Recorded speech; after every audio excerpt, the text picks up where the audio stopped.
नमस्ते भारत, मैं गौरी शंकर गुप्त। आप देख रहे हैं आई के न्यूज़। आज हमारे सामने जो है स्टूडियो में बैठे हुए हैं रवि प्रकाश पांडे जी। आज इस समय चल रहा है, लोकसभा चुनाव चल रहा है, उसी पर हम चर्चा करते हैं।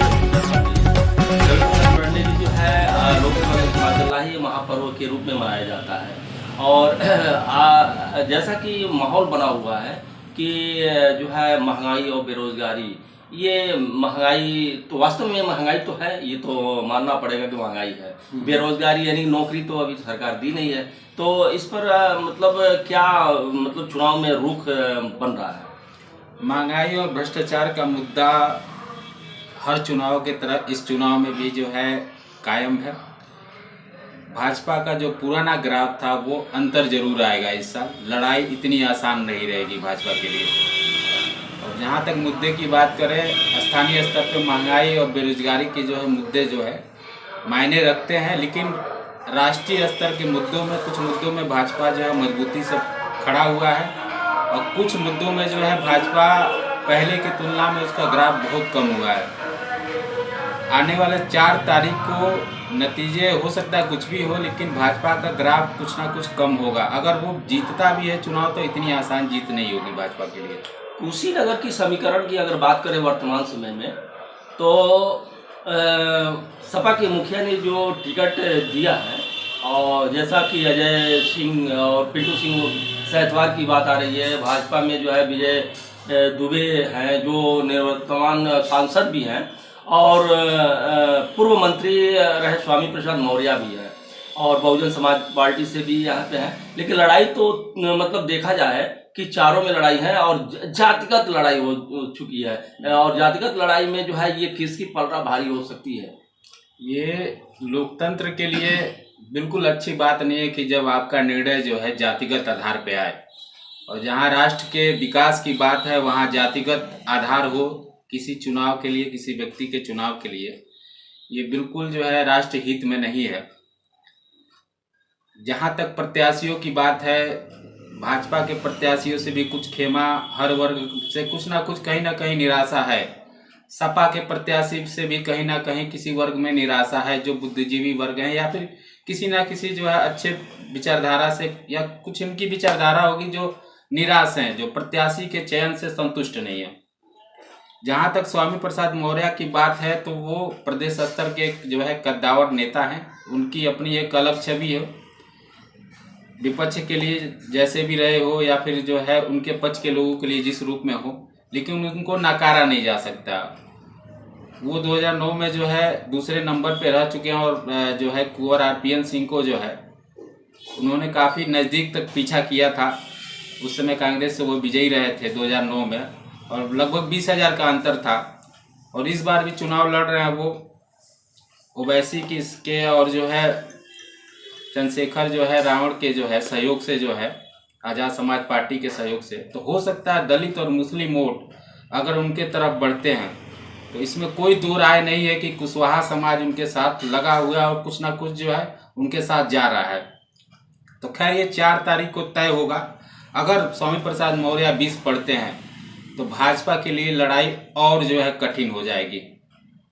जैसा कि 2014 में चुनाव हुआ था, तो उस समय भारतीय जनता पार्टी ने जो है राजेश पांडे को अपना टिकट दी थी, और उस समय जो है राजेश पांडे ने जो है बहुत प्रयास किया एयरपोर्ट्स और कसिया के विकास के लिए, कुशीनगर के विकास के लिए कह लें कि काफ़ी उन्होंने जो है विकास पर प्रधानमंत्री से लेकर और अपने स्तर तक जो है काफ़ी विकास पर उन्होंने चर्चा किया था, और विकास की पहल वो कर भी रहे थे, मतलब एक अच्छा जो है रूप देने के लिए कुशीनगर को। लेकिन भारतीय जनता पार्टी ने जो है 2019 में जब चुनाव की बात आती है तो वो टिकट पलट देती है। ये पलट देती है, आखिर ऐसा क्यों करती है? क्या अपने ही प्रत्याशियों पे विश्वास नहीं रहता है क्या? वो ऊपर की बात है, आंतरिक गठजोड़ की भी बात होती है, और किसका कैसे क्या है वो तो अंदर की बात होगी। लेकिन हाँ, बेहतर प्रत्याशी का चयन जिन पार्टियों ने किया है या फिर जो पार्टियां करती हैं, उनके लिए एक अलग मजबूती जो है, निर्विरोध प्रत्याशी होता है जिसका कोई विरोध ना हो, दागदार छवि ना हो, तो ये पार्टियों के लिए जो है एक अलग मजबूती सामने निकल के आती है। जहाँ तक विकास की बात है, सड़क नाली या फिर अन्य जो मुद्दे हैं और नीतियां हैं वो राष्ट्रीय स्तर के जो है बिना भेदभाव के चलते रहती हैं। सड़क बनना ही बनना है, नालियाँ बननी ही बननी है। मुख्य बातें ये आती हैं कि शिक्षा का व्यवस्था कितना आपके जो है लोकसभा क्षेत्र में, विधानसभा क्षेत्र में आपने बेहतर किया। एयरपोर्ट की बात आपने कही, एयरपोर्ट काफ़ी दिनों से मुद्दा चला आ रहा है, लेकिन पहल जो है और पैरवी कितना कारगर रहा ये तो खैर जनता जानती होगी और बताएगी जो है आने वाले चुनाव में। इसके लिए कुछ कहना अच्छा, उचित ये नहीं होगा। जनता में जो है एक चर्चा चल रही है कि विजय दुबे जो सांसद निर्वर्तमान है वो खैर 2 साल तो कोरोना काल बीत गया, लेकिन 3 साल उन्होंने वर्क किया। 3 साल वर्क में उन्होंने क्या किया? जैसे वो कहते हैं कि 32 वर्षों का मरा हुआ एयरपोर्ट बना, लेकिन 32 वर्षों में मरा हुआ एयरपोर्ट रहा, लेकिन वो एयरपोर्ट बंद है। और जहाँ सड़क की बात करते हैं, खिड़कियाँ पुल की बात करते हैं, ये तो कोई भी सरकार रहेगी तो बनवाएगी, कोई भी सांसद या विधायक रहेगा पहल करेगा तो बनेगा।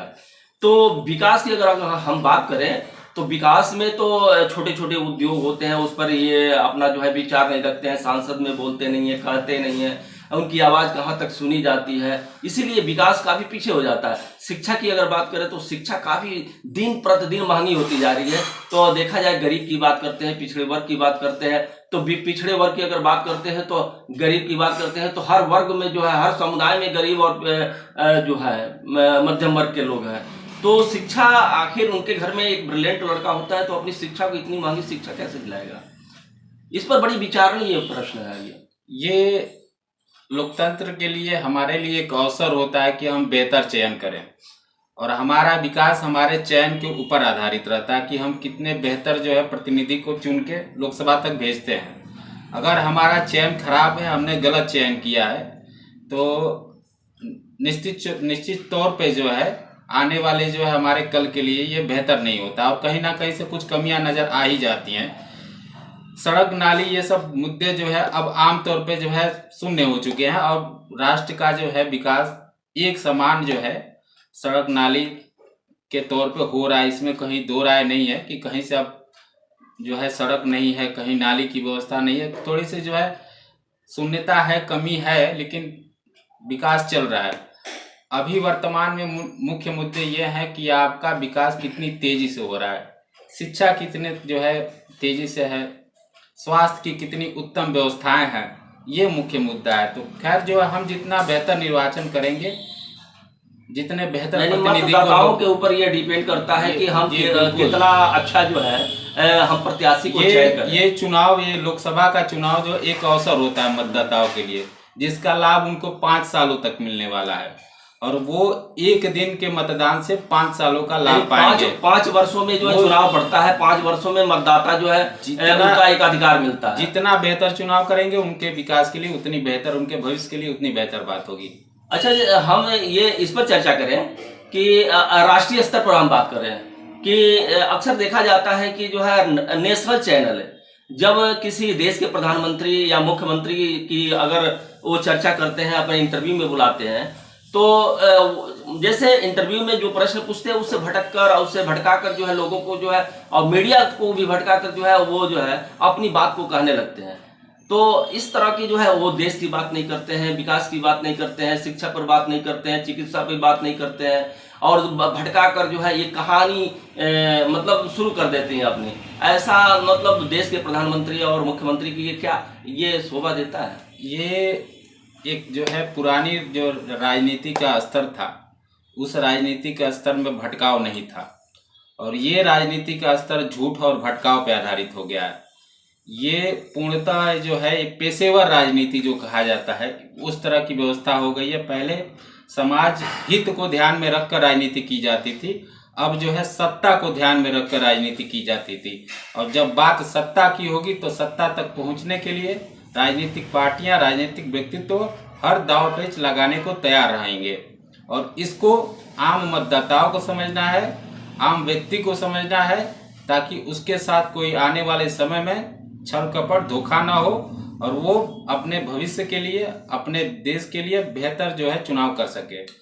मतदाताओं के लिए हम लोग आपस में चर्चा कर रहे हैं, और मतदाता जितना भी बेहतर अगर अपना प्रत्याशी का चयन करता है, चाहे वो निर्दलीय प्रत्याशी क्यों ना हो, अगर बेहतर समाज में रहने वाला हो, और जो है सोशल हो और विकास के बारे में सोचता है और आपके दुख सुख में शामिल होता है, तो वो बेहतर मतलब एक तरह से कहा जाएगा कि इस तरह की प्रत्याशी को चुनना। क्यों ऐसा है कि नहीं है कि अगर हम निर्दल प्रत्याशी भी अगर सोशल हो, सामाजिक हो और हमें सुविधा देता हो, कार्य करता हो, तो इस तरह के प्रत्याशियों के बारे में क्या? बेशक बेशक, अगर कोई आपके सामने बेहतर प्रत्याशी है जो किसी दल से जो है उसकी कार्यशैली, उसकी जो है निष्पक्षता, उसका विकास का स्तर, उसकी विकास की सोच बेहतर है, तो आपका चुनाव होना चाहिए, उसके तरफ रुझान होना चाहिए।